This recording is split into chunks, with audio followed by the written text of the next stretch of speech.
Canada میں عید الاضحیٰ کے مختلف اجتماعات کا اہتمام ہوا جس میں مختلف قومیتوں سے تعلق رکھنے والے مسلمانوں نے شرکت کی. اس پر خصوصی رپورٹ پیش کر رہے ہیں ٹورنٹو سے CCN کے نمائندے عظمت مجی. Hello, Assalamu alaikum. We are here in the Pickering and we just performed Eid prayers. Congratulations, Zarita. We have a member of parliament, newly elected for the Pickering. And we congratulate you. Eid Mubarak to you. You want to say a message to the Pickering, people of Pickering? Of course, Eid Mubarak to all the Muslim community in Pickering and in Brooklyn. May this season help you to renew your core values of Islam and peace and unity. Thank you. So we have Junita here, people of Pickering, welcome you, and her office is going to be open soon. Reach out to her if you have. Canada میں عید الاضحیٰ مذہبی جوش و خروش اور عقیدت و احترام کے ساتھ منائی گئی.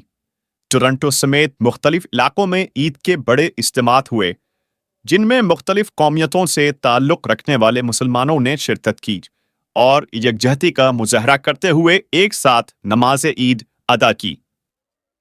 بڑھتی ہوئی مسلم آبادی کے باعث مساجد میں کئی جماعتوں کا اہتمام کیا گیا، جبکہ متعدد کمیونٹی سینٹرز، اسپورٹس ہالز اور ایریناز میں بھی عید کے وسیع اجتماعات دیکھنے میں آئے. پیکرنگ اسلامک سینٹر میں اس سال عید کے 6 بڑے اجتماعات منعقد کیے گئے جن میں ہزاروں مسلمانوں نے شرکت کی. نماز عید کے بعد مسجد انتظامیہ کی جانب سے بچوں، خواتین اور دیگر شرکاء کے لیے آئس کریم تقسیم کی گئی جس سے سب نے خوب لطف اٹھایا. شرکت کرنے والی پاکستانی کمیونٹی کا کہنا تھا کہ عید کی خوشیوں میں پاکستان کو بہت مس کرتے ہیں، لیکن یہاں اب پاکستانی کمیونٹی بھی بہت بڑی ہو چکی ہے.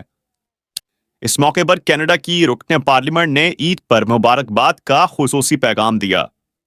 عید کے ان اجتماعات میں کمیونٹی لیڈرز، ممبران پارلیمنٹ، کونسلرز اور دیگر اہم شخصیات نے بھی شرکت کی.